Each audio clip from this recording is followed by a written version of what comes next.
Senhor me deu esse texto. Oséias capítulo 11. Oséias capítulo 11. Diz assim. Aqui. Quando Israel era menino, eu o amei. E do Egito chamei meu filho. Mas como os chamavam, assim se iam da sua face. Sacrificavam a Balaíns e queimavam incenso às imagens de escultura. Todavia, eu ensinei a andar a Efraim. Tomei-os pelos braços, mas não conheceram que eu os curava. Atraí-os com cordas humanas, com cordas de amor, e fui para eles como os que tiram o jugo de sobre as suas queixadas, e lhes dei mantimento. Não voltará para a terra do Egito, mas a Síria será seu rei, porque recusaram converter-se. E cairá a espada sobre as suas cidades, e consumirá os seus ferrolhos, e os devorará por causa dos seus conselhos. Porque o meu povo é inclinado a desviar-se de mim, bem que clamam ao Altíssimo, e nenhum deles o exalta. Como te deixaria, ó Efraim? Como te entregaria, ó Israel? Como te faria como Ademar? Por-te-ia como Zeboim? Está mudado em mim o meu coração? Todos os meus pesares juntamente estão acesos. Não executarei o furor da minha ira, não voltarei para destruir Efraim, porque eu sou o Deus e não homem, o santo no meio de ti, e não entrarei na cidade. Apóstolo, como que Deus falou com o senhor nesse texto? Quando nós colocamos em xeque o amor de Deus. Domingo eu preguei uma mensagem, quem não estava no culto domingo, assiste essa mensagem, e uma ovelha me chamou no privado e falou: apóstolo, eu gostaria muito de agradecer a Deus pela vida do senhor, porque o entendimento que o senhor trouxe nessa mensagem respondeu uma dúvida que travava meu coração em relação a Deus. Eu me submeto a Deus, eu sou fiel a Ele, eu sou serva do Senhor. Mas esse entendimento me respondeu algo que me destravou o meu relacionamento com Deus. Eu estava travada. E uma passagem bíblica em que eu esclareci sobre a morte, os homens em que Deus mandou matar, os amalequitas e os cananeus. Então as pessoas pegam o Deus do Antigo Testamento, pegam o Deus do Novo Testamento e julgam que Deus houve uma transformação no caráter de Deus em relação ao Novo Testamento ou ao Antigo Testamento. Por que Deus parece ser um no Antigo Testamento e no Novo Testamento parece ser outro? Mas aí você vê aqui Oséias falando, Deus falando através de Oséias, porque Deus está profetizando, e ele diz assim: com cordas de amor eu atraí vocês. Quando Israel era menino, eu os amei, e cuidei, e zelei, e com cordas humanas e cordas de amor eu os atraí. Apesar, como o texto que o pastor Tiago leu aqui também, Israel, em Malaquias, Israel tem adorado outros deuses e me abandonado, apesar de eu ter desposado eles, apesar de eu ter escolhido eles como um povo. Então, esse texto expressa um Deus que incansavelmente nos busca.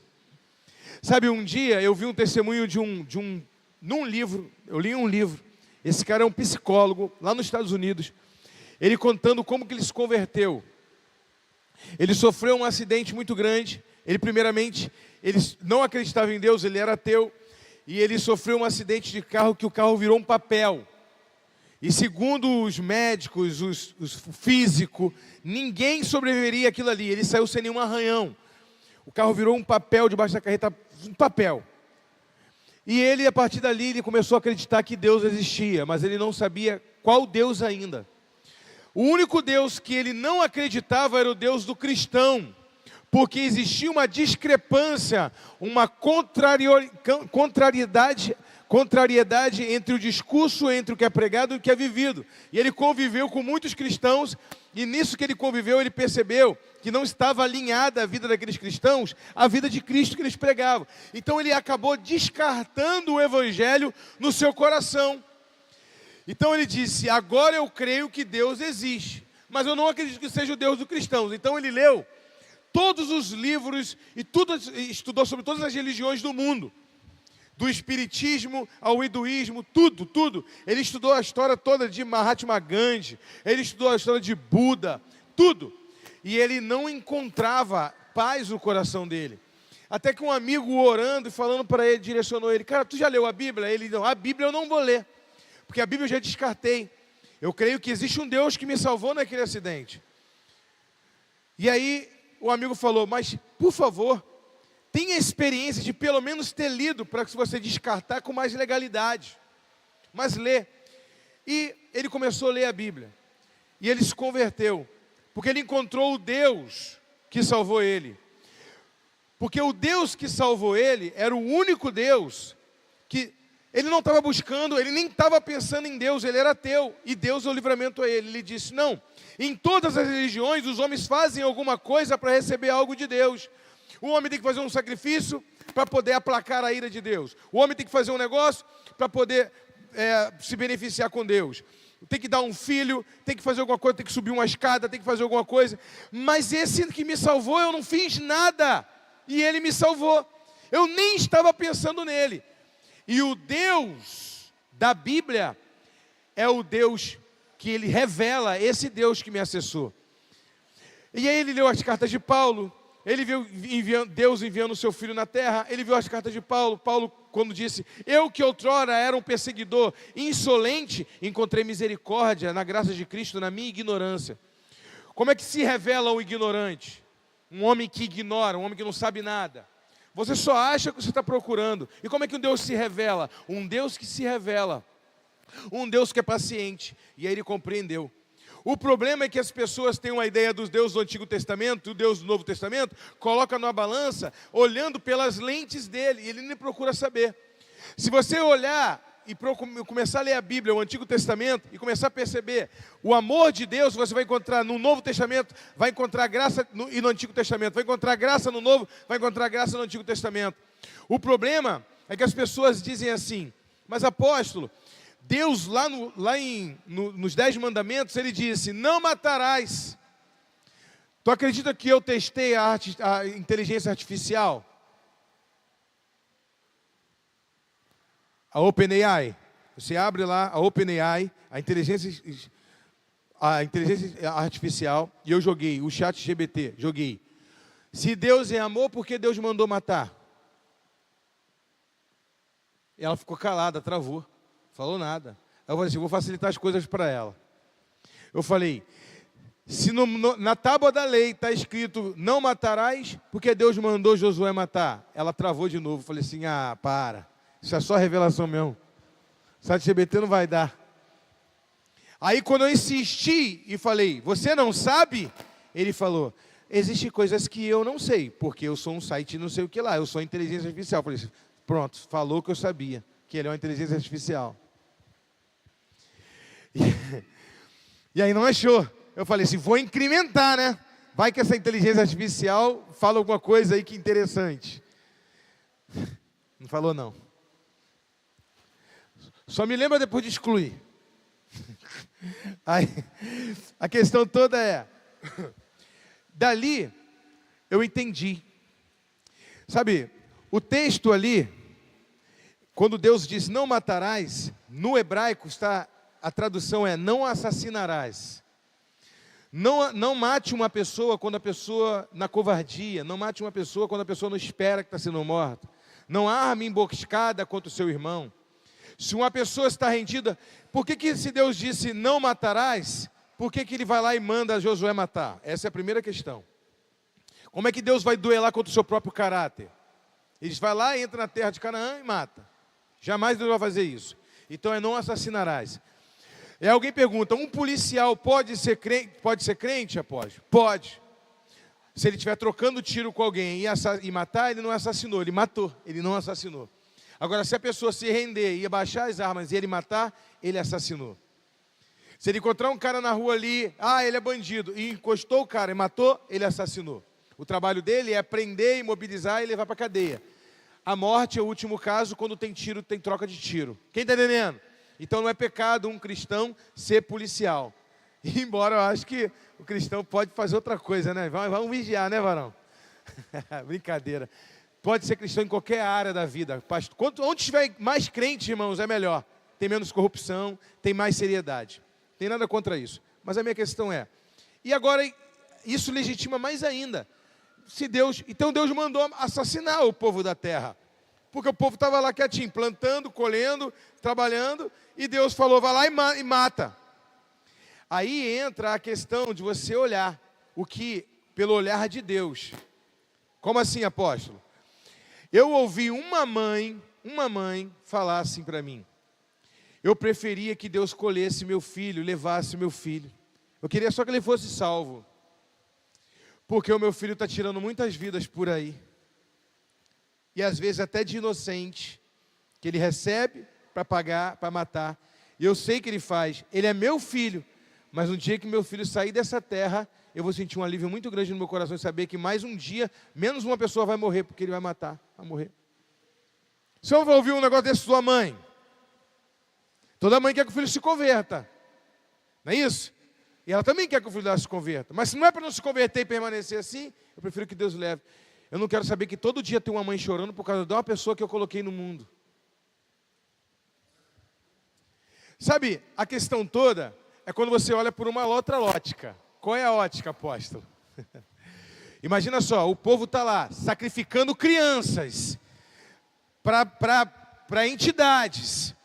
Pegando crianças como fazia na Mesopotâmia e jogando num forno aceso, de brasa, porque era assim que os moleques eram oferecidos. Os moleques que era o alimento, o sacrifício para Moloque. Você não deve chamar o teu filho de moleque. Os moleques eram assim. Pegavam uma criança e botavam dentro de uma barriga um homem, uma imagem, toda de bronze, incandescente, vermelha de fogo. Ela toda vermelha, de tanto incandescente de fogo. E a mãe e o pai enfiavam aquela criança ali dentro para assar dentro da barriga de Moloque, era uma boca ali. E aí quando Deus manda entrar lá, matar todo mundo, mulheres e crianças, a pessoa diz que Deus é injusto, mas os caras mesmo dão os filhos para sacrifício.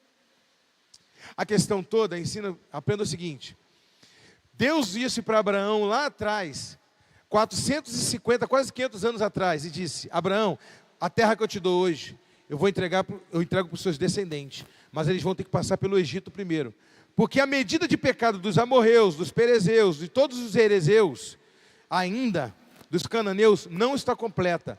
Deus poderia simplesmente entrar lá e matar todo mundo, né? Mas ele esperou. Durante esses 400 anos, a gente não sabe quantas vezes Deus mandou alguém ministrar, quantos anjos apareceram lá, quantas oportunidades Deus para aqueles homens se converterem, e eles não se converteram. Começaram matando, estuprando, roubando, fazendo, impunidade, vivendo. E aí, olha o que Deus disse para Abraão, a medida de pecado deles ainda não está completa. Ou seja, o salário do pecado é a morte. Ele seria ruim sem dar oportunidade, sem deixar pregar, sem ensinar, ir lá e executar. Mas ele deu muita oportunidade. O problema é que a gente acha, se Deus é amor, por que ele fez isso? A gente quer colocar o amor acima do senso de justiça. Mas no dia que alguém fizer alguma coisa com o filho teu, estuprar um filho teu, quero ver você desejar essa pessoa, tá no oásis agora, lá em Dubai. Aí você vai saber que o amor, ele não é desvencilhado do senso de justiça. Porque a essência de Deus é o amor. Deus é amor, Deus não contém amor. Mas um dos atributos dele é a justiça. Quem entende isso? Ele não pode abrir mão da justiça só porque ele é amor. Aí ele vai virar o pai da Peppa, que faz um monte de coisa errada e depois sai ficar dando risada, em vez de corrigir e botar de castigo. Aí ninguém quer. Você está entendendo? Então ele ama, mas ele também tem justiça. E aí as pessoas julgam o amor de Deus porque também é justo. Mas onde não tem justiça, não tem amor. Olha o que ele disse. Quando Israel era criança, eu os atraí com cordas de amor. Sabe o que é corda de amor? É uma expressão idiomática de uma pessoa que é cercada de amor, de mimo, de cuidado, para ver se aquela pessoa tem um reconhecimento e reconhece, nossa, essa pessoa é tão boa para mim, e passa a ter reciprocidade. A corda de amor era uma corda que quando, por exemplo, um escravo era levado cativo, quando aquele escravo ele era muito obediente, mas ele tinha que ser transportado, os seus algozes botavam a corda bem fraquinha nele, porque sabia que ele não ia fugir, sabia que ele não era desobediente, sabia que ele não ia sair pegando ali a estrada, correndo para o meio do mato, botava a corda frouxinha nele, só para poder usar como um guia, sabe? Deixava frouxinha, só para dizer, está amarrado, né? Mas se ele quisesse meter a mão ali, ó, e tirar a mão e sair correndo, ele poderia sair correndo. Aí Deus disse, com corda de amor, eu atraí vocês. Eu coloquei a corda fim. Eu poderia arrastar vocês igual alguém arrasta um boi. Eu poderia arrastar vocês, mas não. Eu coloquei uma corda que é chamada só de corda guia. Eu deixei ela frouxinha no seu braço, só para dar direcionamento na vida de vocês. Mas ainda assim, vocês preferiram sacrificar os balaíns. E quando vocês eram meninos, eu tirei Israel lá da terra. Aí ele vai falando do amor. Aí ele continua dizendo, agora, porque vocês não querem me servir, vocês agora vão servir os assírios. E os assírios entraram lá e fizeram o quê? Matou todo mundo, acabou com as 10 tribos, acabou com tudo. Aí Deus é ruim.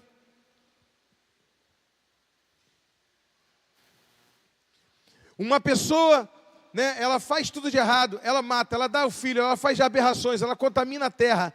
Quando Deus executa o juízo, Deus que é ruim, não é a pessoa que pecou e fez aquilo ali.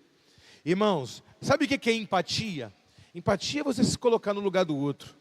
Sabe o que é altruísmo? É ter a capacidade de se colocar no lugar do outro. Mas o problema é que ninguém se coloca no lugar de Deus. Sabe por que ninguém se coloca no lugar de Deus? Porque Ele é Senhor, Ele é todo-poderoso, Ele não faz porque Ele não quer. Então a gente julga Ele, coloca Deus no banco do réu. A verdade é essa. A gente não compreende o quanto que Ele já investiu na nossa vida, o quanto Ele já insistiu conosco, o quanto Ele tenta trabalhar no nosso coração, o quanto Ele insistiu com a gente, apesar de a gente ter se rebelado contra Ele. A gente merecia a morte e você está sentado aqui ouvindo a mensagem. Sabe? E a gente para de olhar os benefícios que Deus já tem nos dado e fica olhando só aquilo que falta na nossa vida. Meu Deus, eu não tenho a casa própria, mas tu tem a saúde. Eu não tenho o carro, mas tu tem 2 pernas. Sabe? E você só olha o que está faltando, você nunca olha aquilo que Deus já fez.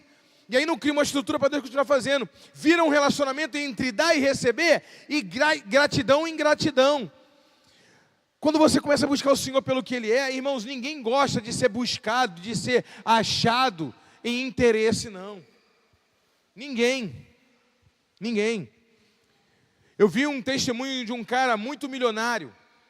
E ele deu essa ideia, num dos livros que eu li sobre finança, ele disse que a primeira coisa que ele fez quando ele enriqueceu, ele deu $1 milhão para as 10 pessoas mais próximas dele. Aí ele disse que, ele pensou, $1 milhão ainda não é o suficiente. Eu vou dar $10 milhões para cada um. Quando a prosperidade dele aumentou, ele deu $10 milhões para as 10 pessoas mais próximas dele. Só um continuou sendo amigo dele, o restante abandonou. Aí perguntaram para ele, você não se sente enganado? Ele, não. Agora eu vou viver uma vida verdadeira. Agora eu vou viver uma vida verdadeira. Porque esses homens que receberam 10 milhões, eles pensaram, esse cara não vai me dar mais nada. Porque quem me deu 10 milhões, se eu perder, quebrar, ele não vai me dar. Se eu administrar mal, ele não vai me dar. Quem dá 10 milhões não vai dar mais nada. Então não tem mais que continuar aqui bajulando ele, ou frequentando a casa dele, ou cercando ele. Ele investiu $100 milhões para quem tem $1 bilhão, para a liberdade dele e ter o entendimento que ele tem um verdadeiro amor. Às vezes Deus faz isso. Deus te dá tudo para ver se o seu amor por Ele é verdadeiro. Primeira coisa que a pessoa sai da igreja. Dá um trabalhozinho melhor para alguns aí, que o cara no outro dia nem volta no culto. Começa o casamento a ajustar, o marido melhorar, o marido começar a tratar bem, fica bom? Ah, amor, vou ficar dentro de casa assistindo televisão, tá tão friozinho hoje, vamos ficar aqui. Mas quando ele era um perturbado, ficava na porta da barraca, chegava bêbado, ficava aqui na igreja de joelho fazendo campanha. O problema é que o amor é testado assim. Eu dou tudo para ver se ele vai continuar me buscando. E aí quando você diz, Senhor, eu prefiro viver como se não tem nada para achar o Senhor. Deus diz, é esse aí que vai merecer o triplo. Vou investir mais nele, porque o coração dele é meu.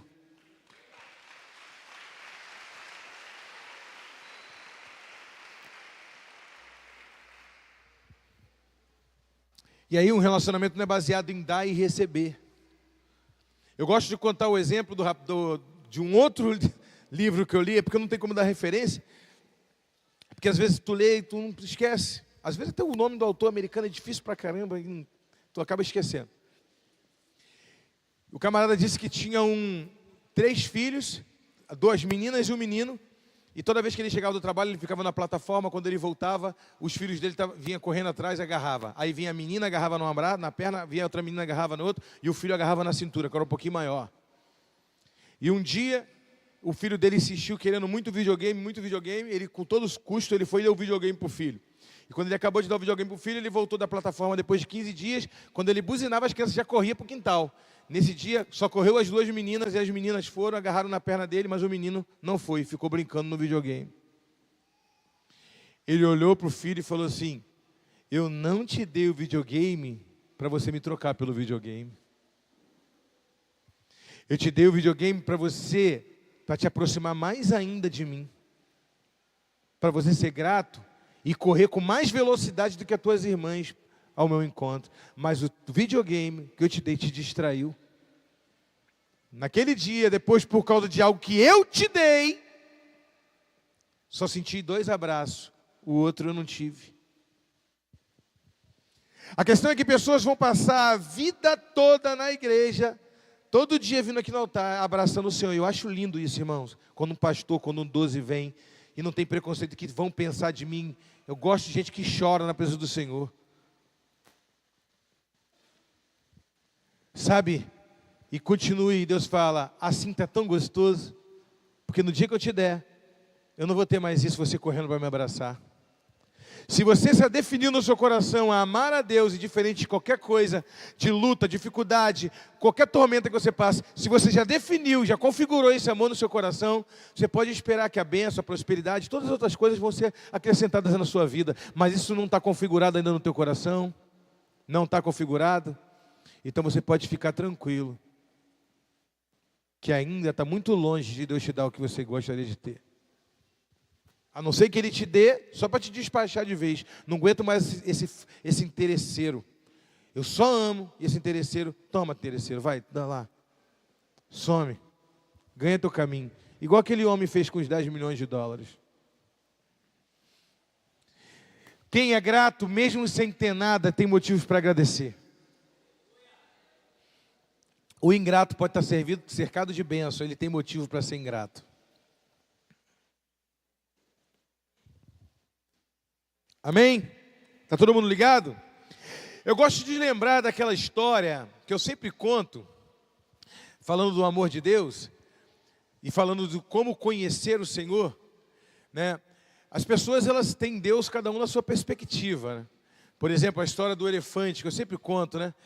Do homem, 4 cegos estavam apalpando o elefante, um apalpou o elefante, a barriga do elefante, perguntaram para ele, como que é o elefante? Ele disse, o elefante é uma parede. E aí o outro cego estava apalpando a tromba do elefante, perguntou, como que é o elefante? Ah, o elefante é uma cobra. Como que parece o elefante? Para aquele cego, o terceiro cego estava pegando no rabo do elefante. O que parece um elefante? O elefante parece uma corda. O outro elefante estava pegando na perna, o outro cego estava pegando na perna do elefante. E o que parece o elefante? E o cego disse, o elefante parece um tronco de um coqueiro. E perguntaram para cada cego o que eles achavam, e cada um deu uma resposta. A minha pergunta é, o elefante parece uma corda? O elefante parece uma cobra? O elefante parece um coqueiro? O elefante parece uma parede? É claro que não. Mas cada um revelou a parte que tocou do elefante. E aí a pessoa, ela tem uma experiência com Deus, ele acha que Deus é aquilo. É porque ele foi desobediente, ele viveu a vida toda sendo disciplinado por Deus. Ele acha que Deus é um Deus que pune. Mas quem foi obediente e andou em adoração, sentir a presença de Deus, sentir o abraço de Deus, a visão que ele tem de Deus é um Deus que abraça, um Deus que ama. A visão que você tem é essa que você quer passar para todo mundo. E Deus pode parecer com um coqueiro, pode parecer com uma árvore, Ele pode parecer. Por isso que é muito lindo cada um aprender a ver Deus pela sua perspectiva. Pela perspectiva do irmão. Pedir a lente do irmão emprestado e ver. E aí você vai conhecer ele, vai saber o limite dele. A questão é que o Deus que nós conhecemos é só um terço do que nos falaram, nem é a metade do que nos falaram. E a gente só conhece o que nos falaram, e isso nos limita. Pessoas que se relacionam com Deus mais por medo, pessoas que se relacionam com Deus mais por medo, eu falei isso aqui na reedificação, né? A palavra de oferta foi embora, amém, irmãos? Já passou, mas eu falei numa edificação, foi a revelação que Deus me deu. Eu falei, Senhor, por que tem pessoas na igreja que não prosperam? Pessoas que são dizimistas, primicistas, estão aqui na igreja, estão em tudo, são líderes de célula, são tudo, por que não prospera? E o Senhor falou bem claro no meu coração. O dízimo você pode saber o quanto a pessoa entrega, a primícia também, mas a oferta tu nunca vai saber. E o que o Senhor disse? Lá em Malaquias, vocês têm me roubado no dízimo e nas ofertas. Sabe por quê? A oferta é do coração. Ninguém sabe. Deus diz, entrega essa bicicleta. Você não entrega? Deus diz, roubou a minha oferta. Eu mandei dar e ele não quis dar. Então a oferta nunca vai ser revelado. O que você tem roubado a Deus na sua mente vai ficar diante de Deus como uma testemunha entre você e ele. Assim é o que você conhece de Deus, é o que você pensa de Deus. É uma incógnita. E o problema é quando essa pessoa, isso é ensinado. E aí a pessoa, Deus, Senhor, se o Senhor me abençoar minha família, abençoar minha casa, abençoar isso, a gente não ouve ninguém falar isso. Eu vou recitar um poema de Fernando Pessoa para o Senhor. Bem bonito. Ah, poxa, mas o Fernando Pessoa era crente? Não sei, mas era uma pessoa, gente. Deus nunca vai rejeitar um poema de uma pessoa. O Fernando Pessoa. Ah, apóstolo, se o Senhor fizer isso na minha vida, Senhor, eu vou cantar um salmo para o Senhor. Ninguém diz isso, mas o camarada diz, Senhor, se o Senhor fizer isso na minha vida, eu vou subir a escadaria de joelho. E Deus fala, agora eu vou fazer. Estou doido para ver o joelho dele sangrando. A ideia que as pessoas têm de Deus. Deus só vai fazer. Se o Senhor fizer, eu vou carregar a cruz até lá em São Paulo. Até minhas costas assim, ó. Enquanto minhas costas não arder e minhas costas não virar carne viva, Senhor, eu não vou largar essa cruz. Deus diz, não vejo a hora de cumprir. Toma, recebe logo o que tem que receber. Agora chegou, Miguel, vamos lá, senta lá. Olha a carne dele está saindo para fora lá. Entrou uma farpa. Eita, coisa boa. Tomara que ele faça outro propósito ano que vem. Não tem lógica, irmão. Quem está entendendo isso? Qual é o pai que daria ao filho alguma coisa nessa condição? Mas essa ideia que as pessoas se criam de Deus. De querer se relacionar com Deus. Então fala assim, Senhor, se o Senhor cumprir isso na minha vida, eu vou me tornar um marido mais generoso. Ninguém fala, né? Faz esse voto com Deus. Senhor, se o Senhor cumprir, eu vou levar minha esposa no shopping 2 vezes da semana. É a mulher orando junto. Ninguém fala. Mas eu vou carregar uma cruz. Vou dar uma chicotada de gilete nas minhas costas. Mas sabe por que isso? Eu não culpo ninguém. Quem está entendendo? Eu não culpo ninguém. O problema é que as pessoas aprenderam assim. E foram passando. E foram passando 1/3 daquilo que eles aprenderam. E aí nós fomos diminuindo Deus, diminuindo Deus, diminuindo Deus, diminuindo Deus. Por isso que você, depois de lavar suas vestes na santidade, andar em santidade, fazer tudo correto, ainda tem medo do arrebatamento, você fica para trás. Sim ou não? Quem é que já teve medo? Porque na nossa mente, o nosso Deus é aquele Deus que vai me salvar assim, na última hora, diz assim, tu não merecia não, vou te puxar pelo cabelo. Irmãos, Ele não deu o Filho dele na cruz do Calvário para poder fazer tanta dificuldade para você salvar. E tem gente que gosta daquele versículo que diz assim, a porta é estreita, que não sei o que, ela gosta desse versículo, irmão. Dá a impressão até que ele vai passar esfiando o calcanhar assim, o Gabriel vai puxar de cá, e ele vai puxar de cá, vai ficar igual um papel, uma celulose, vai passar no outro lado. Sabe o que é isso? Querer botar dificuldade. É muito difícil ser crente? É. Olha para o termo de é difícil ser crente. Olha mesmo, olha com a autoridade, é muito difícil. Diga, a porta é estreita sim. Diga, é difícil. Diga, é impossível. Sem a graça de Cristo é impossível. Com a graça de Cristo, o caminho fica fácil. O problema é que as pessoas querem fazer isso sem a graça. Querem fazer isso sem orar, querem fazer isso sem jejuar, sem ler a Bíblia, sem orar, sem buscar, sem ter a dependência do Espírito. Acorda de manhã, nem pega na Bíblia, acorda de manhã, não ora, sai para resolver os problemas. Não pega na Bíblia, não medita, não tira um momento com Deus, não jejua, não usa as armas espirituais. Aí diz, é muito crente. Claro que é. Tu vai olhar uma mulher, tu vai ficar, meu Deus.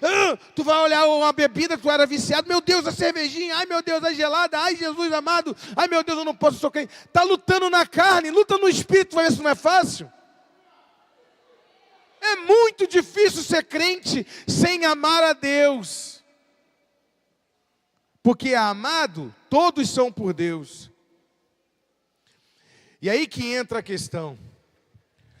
Tem uma outra passagem na Bíblia que revela muito isso, como nós injustiçamos Deus sem conhecer, porque temos maneira de julgar as pessoas sem conhecer. E aí tem uma outra passagem que Jesus ensina a orar. E quando Jesus ensina a orar, ele diz assim, olha, qual é o pai que o filho pedindo um peixe dará uma cobra, ou pedindo um ovo dará um escorpião? Aí os filhos responderam, está vendo, vocês que são pais ruins, sabem dar coisas boas, imagina o Pai do céu. Portanto, peça, insista, batei, batei, abri-se-vos-á, pedi, pedi, dá-se-vos-á, buscai e achareis. E aí ele diz isso, não é isso? Ele diz para insistir. Primeiro modelo de oração. O segundo modelo de oração, ele diz assim, qual é o homem que chegando na casa do seu amigo de madrugada diz, ei, meu amigo, me dá uns pães aí, porque chegaram uns amigos meus na minha casa, não tem nada para servir ele. E o amigo dentro da sua casa diz, ei, vai embora, porque já está tarde, está eu e minha família aqui, os meus filhos estão dormindo. Mas Jesus disse, se aquele homem insistir e ficar, ei, amigo, esse homem pode não dar os pães por não ser seu amigo. Mas ele vai dar agora porque ele está insistindo. Esse homem está me importunando. E aí Jesus continua dizendo, contando outra história em Lucas 18, diz assim. Existia uma senhora, uma viúva, que ela estava sendo injustiçada. Não tinha ninguém para lutar por ela, nem filho, nem marido. E um juiz iníquo nunca batia martelo a favor dela. E aí ela sempre estava lá. E o juiz iníquo disse, olha, embora eu não tema a Deus, embora eu seja um juiz injusto, essa mulher não para de me perturbar. Eu vou bater o martelo a favor dela, só para ela parar de vir aqui. Aí Jesus vai e diz assim, está vendo? Assim vocês também devem fazer. Insistam que vocês vão receber. Eu falei assim, eu quando li isso a primeira vez, ou primeira vez não, uma das vezes que eu entendi, eu fiquei perplexo com o modelo de oração. Olha só, Deus me vê como um amigo que perturba ele de madrugada, mesmo que você esteja perturbando ele de madrugada, ele vai levantar, não porque ele te ama e eu tenho consideração por você, mas porque tu está perturbando ele. Por isso, continue pedindo o que Deus vai fazer na sua vida. Um pai ruim, que sabe dar coisas boas aos filhos, Jesus coloca Deus nessa condição. Ó, imagina só, um pai ruim que sabe dar coisas boas aos filhos, pede, porque você vai receber alguma coisa dele. E o juiz iníquo, que os caras só fez porque a mulher ficou insistindo. Assim, você também continua pedindo a Deus que você também vai receber. E aí eu perguntei, Senhor, por que o Senhor colocou o pai como um juiz ou como um amigo hostil, que recebe com hostilidade o outro amigo, que está de madrugada, um pai que sabe dar coisas ruins e um juiz iníquo? E o Espírito Santo me respondeu, simples, porque é isso que vocês pensam de Deus quando não tem uma oração respondida. Vocês acham que Ele não é tão bom o suficiente, porque Ele dá coisas ruins para um e boa para outro. Você pensa que Ele é um juiz iníquo, que vocês estão perturbando tanto Ele, e às vezes Ele faz, às vezes Ele não faz porque Ele é iníquo. E vocês também acham que Ele é um amigo hostil. Ele é isso, vocês pensam isso dele, quando não tem oração respondida. Mas olha o que eu estou querendo te ensinar. Eu estou pronto para aprender. Mesmo que você pense que Deus é iníquo, mesmo que você pense que Deus é um pai ruim, mesmo que você pense que Ele é um amigo hostil, continue pedindo, obedeça, porque Ele vai fazer, não porque você merece, mas porque você fez o que Ele mandou você fazer. Porque Deus não precisa, para responder minha oração, Ele não precisa que eu pense o melhor dEle, Ele já é o melhor que eu preciso. Deus não dá porque eu mereço, Deus dá porque Ele é bom. Então Ele diz, continue orando, continue insistindo, mesmo que você pense isso tudo de Deus. Quando Ele responder a tua oração e fizer, você vai perceber que Ele não é isso, que Ele é justo, que Ele é um pai bom, que Ele é um hostil. Os seus traumas, as suas lutas fizeram você pensar isso dEle. Deus nos compreende, amigo. Deus nos compreende. Deus nos compreende. Então Ele diz, não ore pelo que você pensa ou não pensa de Deus. Porque senão você vai ser uma vítima fácil na mão de Satanás.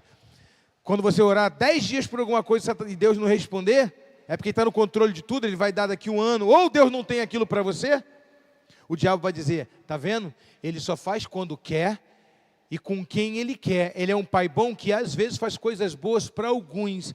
Ele não gosta do teu jeito, aí o diabo já trabalha na sua rejeição, né? Ele não gosta do teu timbre de voz, ele não gosta do seu jeito, você é uma pessoa muito invasiva, teus parentes já não gostam muito de você, tu vai achar que Deus, que é perfeito, gosta de você, aí Ele vai trabalhar várias estruturas. Deus, para nos defender dessas estruturas, olha o que Deus faz. Mesmo que você pense qualquer coisa a meu respeito, continue pedindo, que lhe será dado. Ponto. Insista, bata, e lhe será atendido. E aí, irmãos, uma pessoa que recebe coisas de Deus, recebe uma presença, depende do que você pede. Só pede coisa material, tu nunca vai perceber o amor dele. Mas tu pede material, Ele dá. Mas tu pede um abraço, Ele também dá. Tu pede a presença, Ele também dá.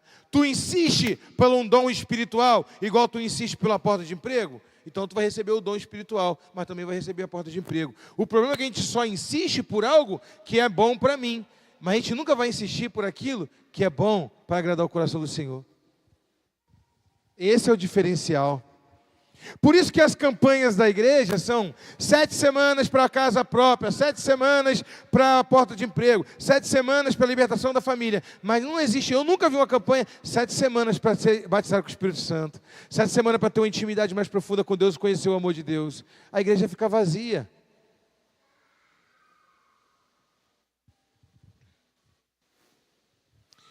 Porque o amor de Deus só conhece aquele que está amarrado em cordas de amor e se deixa ser levado por esse amor. Mas chega um momento, fala assim, essa corda está frouxa, vou largar, vou ficar aqui no Netflix. E Deus está com a corda na mão assim. Eu vou ficar aqui, eu vou fazer o que eu quero, vou fazer o que eu quiser, o que dá na minha teia. E Deus está com a corda na mão assim. Ele diz, eu quis te guiar pelos meus caminhos com cordas de amor. Mas o inimigo vai te jogar um laço e vai te estrangular pelo pescoço, vai te arrastar pelo caminho.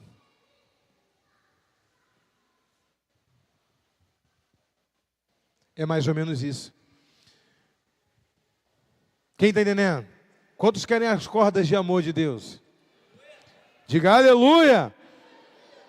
Quer ver uma visão? E eu estou partindo para o final. Quer ver uma visão? Olha essa.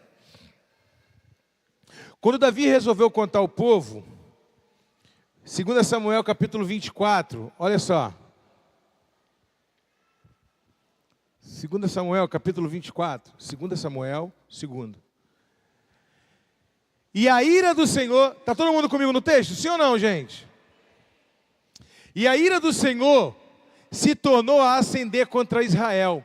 E ele incitou a Davi contra eles, dizendo, vai e numera a Israel e a Judá. Disse, pois, o rei a Joabe, chefe do exército, o qual tinha consigo, agora rodeia por todas as tribos de Israel, desde Dan até Beceba, e numera o povo, para que eu saiba o número do povo. Só essa parte. Agora abre lá em 1 Crônicas 21. Esse texto, você que é crente, já conhece. Chega um momento na vida de Davi, que Davi manda contar o povo. E quando Davi manda contar o povo, Joabe mesmo confronta ele e diz: meu senhor, para que o senhor vai mandar contar o povo? Olha a quantidade de gente que o senhor tem. Quando o senhor era pequenininho, com uma funda, Deus te deu vitória. Hoje o senhor tem um exército que não dá nem para contar. O senhor quer contar, o senhor tem que confiar em Deus. E aí a Bíblia diz que Deus incitou o coração de Davi para contar o povo. Aí veio a peste, vocês conhecem a passagem. Deus mandou ele escolher, escolhe. E não teve saída, escolhe. Ficar 7 anos fugindo do seu inimigo. A morte de não sei quem. Aí foi falando lá, eu não lembro as 3 opções. Está aqui no texto. Aí diz assim, ou o povo se atacou, ou a espada do Senhor. E aí Davi disse, Senhor, olha, eu sei que o Senhor é bom. Eu não quero cair na mão dos meus inimigos, porque o Senhor é misericordioso. Dura coisa para mim é cair na mão dos meus inimigos. Eu quero cair na tua mão. E Deus manda uma praga em Israel, e 70 mil homens em Israel morrem. Aí vocês conhecem a história. Davi vai andando, chega na eira de Araúna, vê um anjo com a espada na mão, ele faz o sacrifício, o anjo guarda a espada, e aí cessa a praga, não conhece? Olha o que diz essa mesma passagem em Esdras 21. E Satanás se levantou contra Israel e incitou Davi a numerar a Israel. E Davi disse a Joabe e aos maiorais do povo, ide contar a Israel, desde Berseba até Dan. Você vê que a passagem é a mesma? Quem viu que a passagem é a mesma? Só mudou uma frase. Samuel diz que Deus incitou Davi. E Crônicas, que provavelmente foi Esdras que escreveu, diz que Satanás incitou Davi a contar. Quem está certo, quem está errado? É a mesma história. É a mesma história contada por homens diferentes. O livro de Crônicas dos Reis, a palavra crônica significa anotações que foram feitas das histórias que vão ser recontadas. Então, tu vê que o livro de Reis conta uma história, o livro de Crônicas conta a mesma história. Agora, preste atenção. Quando que o livro de Crônicas foi escrito? Quando eles vieram da Babilônia, depois do sofrimento, depois daquela atrocidade, depois de Nabucodonosor, depois da queda do templo, depois de um tempo de afastamento, de arrependimento. Quando que o livro de Samuel foi escrito? Logo depois do tempo dos juízes. Tinha 150, 200 anos depois que o povo herdou a terra. A ideia que o povo tinha em relação a Deus é que tudo que acontecia de ruim, era Deus que fez. Deus fez. Quem morreu? Morreu alguém? Foi Deus. Por quê? Se Deus tem o controle de todas as coisas e a criança morreu, quem matou foi Deus. Essa mentalidade que eles tinham de que Deus tinha o governo de tudo, que nada acontece, que até forjou o nosso caráter, ao ponto de falar que tem gente que já pregou mensagem dizendo que nenhuma folha cai da árvore. Esse texto nem está na Bíblia, nem existe texto na Bíblia. Nenhuma folha cai da árvore. Mas a gente sabe que nenhuma folha cai da árvore. Quem entende isso? Nenhuma folha cai de uma árvore sem vontade de Deus. Mas não está na Bíblia. Mas esse governo total de Deus se eu estou desempregado, é porque Deus quer. Se eu estou trabalhando, é porque Deus quer. Se a mulher me traiu, é porque Deus deixou. Se aconteceu isso, é porque Deus. Tudo agregam a Deus, de bom e de ruim. E viram um Deus temoroso por causa do medo. E daí foi forjado o entendimento do que é Deus. Quando Esdras vem da Babilônia, com uma mentalidade nova, com o entendimento que ele viu mal com os olhos dele, que Nabucodonosor, Beltesazar, aqueles homens eram ruins, ele viu a atrocidade, ele viu os livramentos que Deus deu para todo esse povo ali, Daniel, Sadraque, Mesaque e Abednego, apesar de os homens ter pecado, ele conheceu o amor de Deus, quando ele saiu uma percepção espiritual, de que quem tentou Davi, quando ele foi reescrever a Bíblia, se você não fez a escola de líder, irmão, faça, amém? Na escola de líder, vocês aprendem que a Bíblia foi reescrita de 40 em 40 anos, porque se apagava, e era escrita em couro de animal. Quando Esdras foi reescrever, ele falou, não, calma aí, isso aqui não. Deus não iria fazer isso. Isso aqui é obra de Satanás, e eu conheço as obras de Satanás, assim, com os meus olhos. Eu vi o que Satanás fez aqui. Ele é o pai da maldade. O Deus que eu conheço não faria isso. E Deus permitiu entrar. Porque se Deus não tivesse permitido, o livro de Crônicas não teria entrado na Bíblia como cânon bíblico. E não teria canonicidade aceita. Então o que a gente aprende com isso? Por que Deus deixou Samuel escrever? Alguns atribuem esses escritos a Samuel. Também não tem o nome. Mas por que Deus deixou Samuel escrever que foi ele? Como é que ele é um Deus justo e deixou-se levar a culpa por quase 500, 600 anos? A culpa de ter mandado Davi, se todavia contar. Se eu e você queria se justificar na hora, não fui eu não. Quero a reunião, bota de frente. Eu quero saber de tipo de não foi eu não, nosso orgulho. E ele sendo um Deus tão bondoso, passou o reino de Saul, passou o reino de Davi, passou o reino de vários reis, chegou no rei de Zedequias, Joaquim, cativeiro da Babilônia, voltou da Babilônia para Esdras consertar e limpar, entre aspas, o nome de Deus, que não foi ele que mandou contar Davi, foi Satanás. 600 anos, 700 anos. Sabe por quê? É um Deus desprovido de vaidade, de orgulho. O povo pensa que eu sou mal e eu continuo fazendo bem. O povo pensa que eu sou ruim, mas eu continuo sendo bom. E não me importa o que ele pensa de mim. A tua glória me atraiu, tua presença me atraiu. Já dei até a música. Tentei me esconder. É essa sim, não adianta botar na cabeça. Se não cantar, eu canto. Bota aí que eu canto. Tem um monte de levita aqui. Se não souber dela, pode botar que eu canto. Não sei se vai sair bom, mas eu canto. A igreja canta comigo, não canta? Tá ali, ó. Só botar a letra.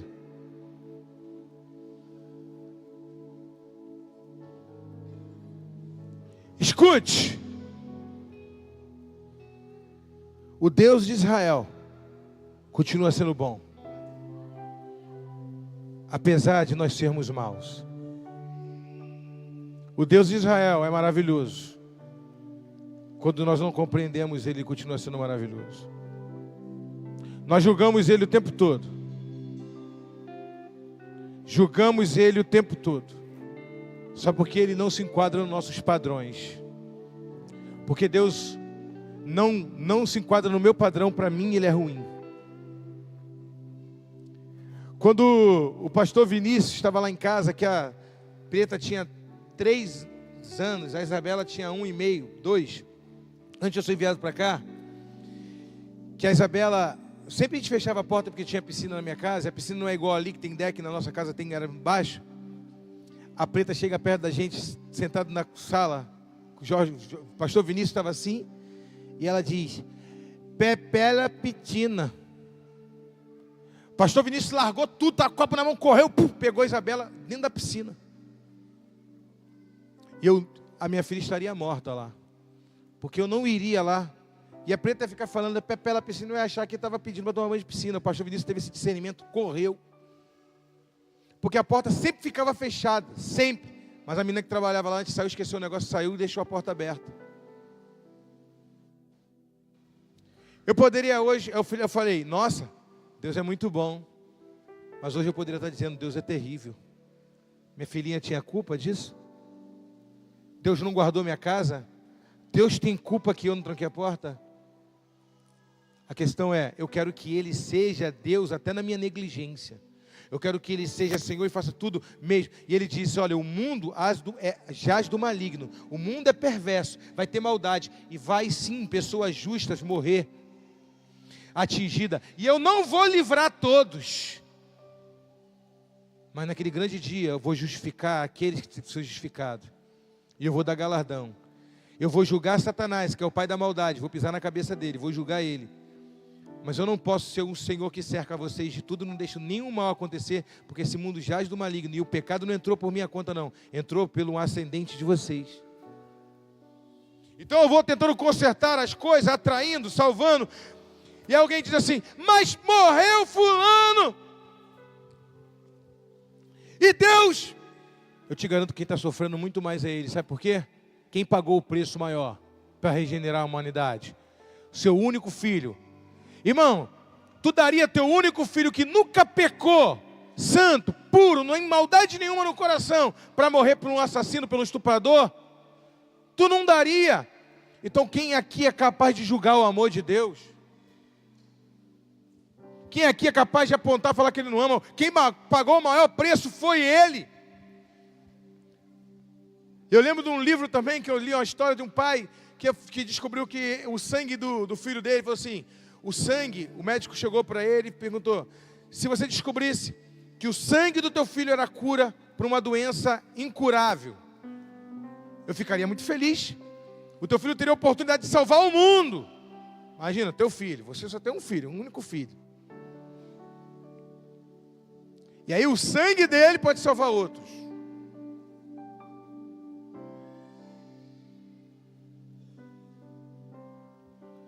Ele disse, que bom.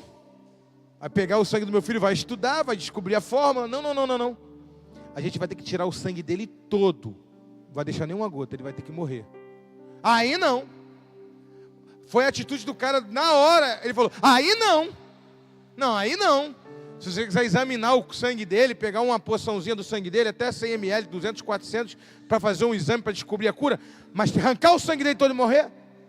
Agora tu sentiu o que Deus fez com o filho dele na cruz do Calvário? Até a última gota do sangue. E quando não saiu a última, e para conferir, o soldado enfiou a lança e saiu água com sangue. E ainda a humanidade vive como se ele não existisse. E quando acontece algum mal aí fora, atribuem a ele. Se tem algum ser nesse universo mais injustiçado, é Deus. E é o que mais amou. Mais amor. Mais injustiçado. Mais amor. Sabe o que eu imagino? Um dia eu falei assim, uma pessoa falou, como é que funciona isso, apóstolo? Deus ama um traficante, Deus ama um matador. O maníaco do parque, que estuprou, ele era um estripador. Ele não só estuprava, mas ele matava também, cortava a barriga das pessoas, matava. Deus ama o maníaco do parque igual me ama. Sim. Mas o senhor é um pastor, o senhor é um apóstolo.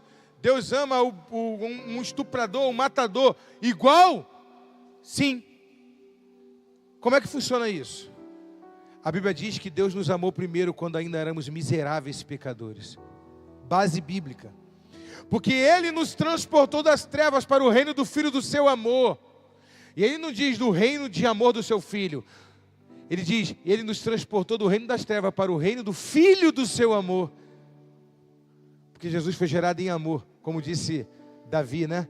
Hoje eu te gerei das minhas entranhas, no meu amor. E te dou um nome acima de todo nome. E você vai ser obediente em amor. E coloquei a destra do meu Pai. Foi colocado a destra. Aquele que saiu da entranha, o unigênito. E aí? Você diz para mim, apóstolo. Então quer dizer que Deus, Ele é bom, Ele ama todos? Ama. Então qual é a diferença do Senhor para esse cara que matou um monte de gente que o Senhor disse? É uma. Qual? É que eu percebo esse amor e ele não.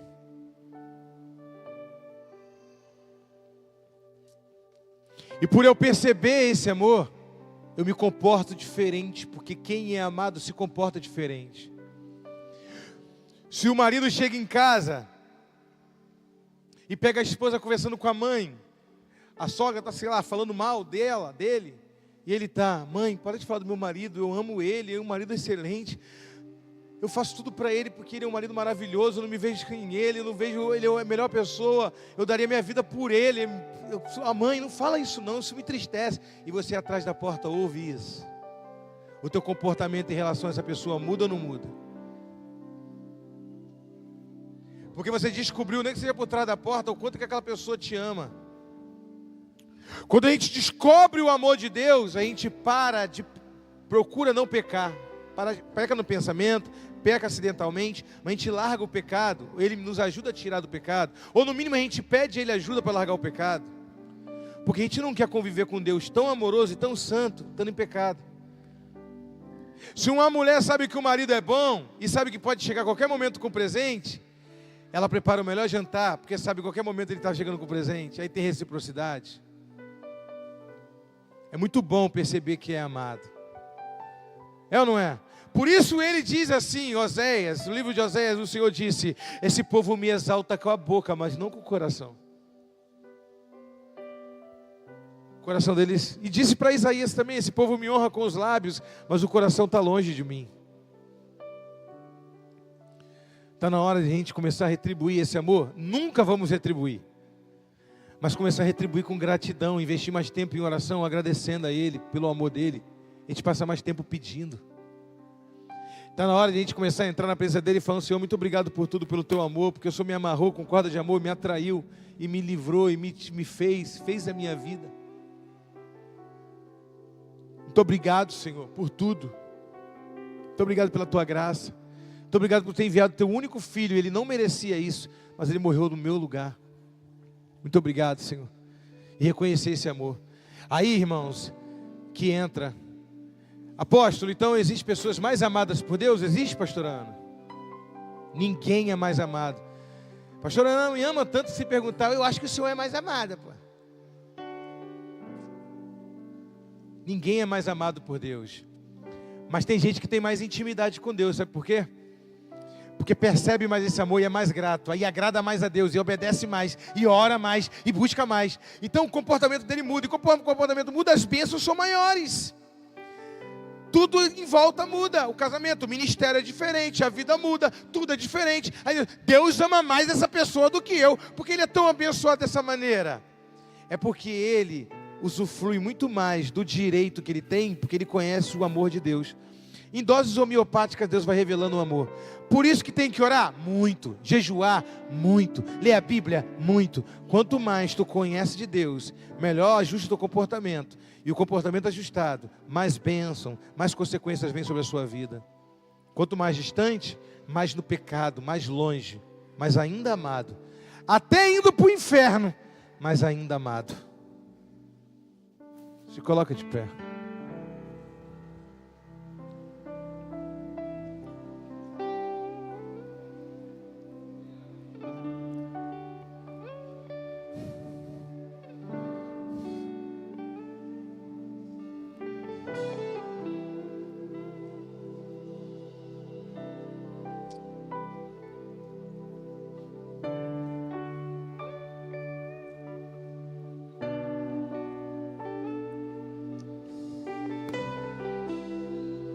Eu poderia estar em qualquer outro lugar, mas Tua glória me atraiu, Tua presença me atraiu.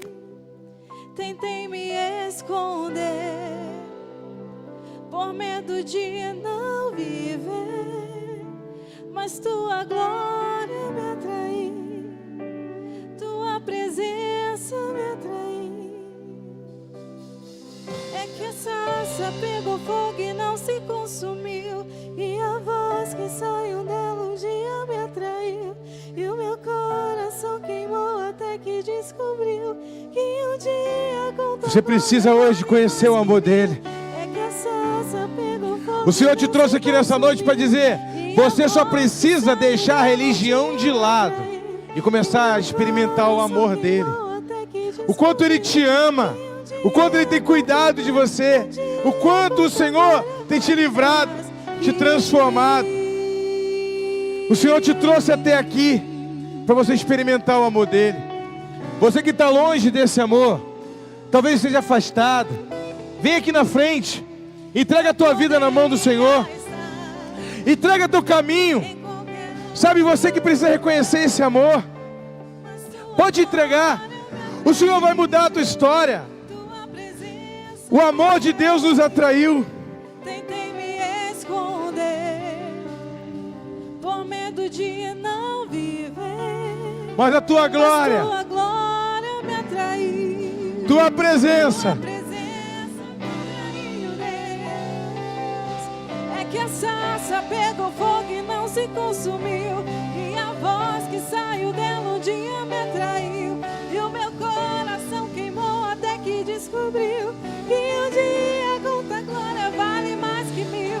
É que a sarça pegou fogo e não se consumiu, e a voz que saiu dela um dia me atraiu, e o meu coração queimou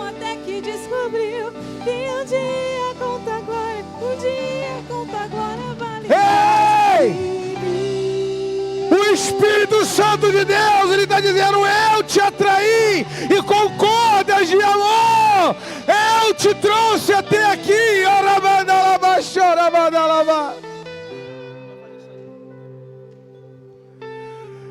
Com cordas de amor o Senhor te atraiu e tem mudado a tua história, mudado a tua vida. E você precisa hoje sentir o abraço do Senhor na tua vida, sentir o colo dEle, sentir o abraço dEle. Ele te chama hoje para ser filho dEle.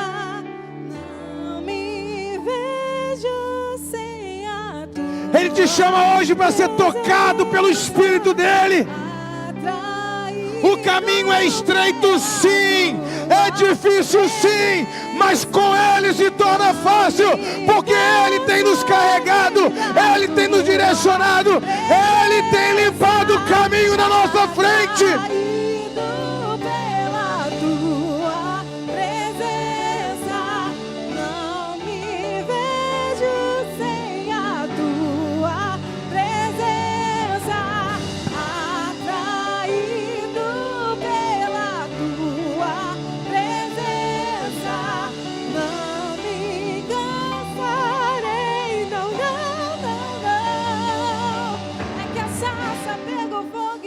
Consumiu, e a voz que saiu dela um dia me atraiu, e o meu coração queimou até que descobriu que um dia com tua glória vale mais que mil. Sinta o abraço dele nessa noite, sinta o abraço dele nessa noite, sinta agora o abraço dele. Ele está entrando agora, está passeando aqui, Ele está aqui, Ele é real. O Espírito Santo é real, o Senhor é real. Ele está aqui dizendo: ei, eu quero te abraçar, quero entrar na tua casa, quero mudar a tua história. Você precisa hoje conhecer o meu amor, você precisa hoje conhecer a minha graça, você precisa hoje ser tocado pelo meu Espírito. Eu vou tirar a carga, vou tirar o peso, vou tirar a doença, eu vou curar, eu vou tocar, eu vou me manifestar. Mas você precisa entregar teu coração de verdade.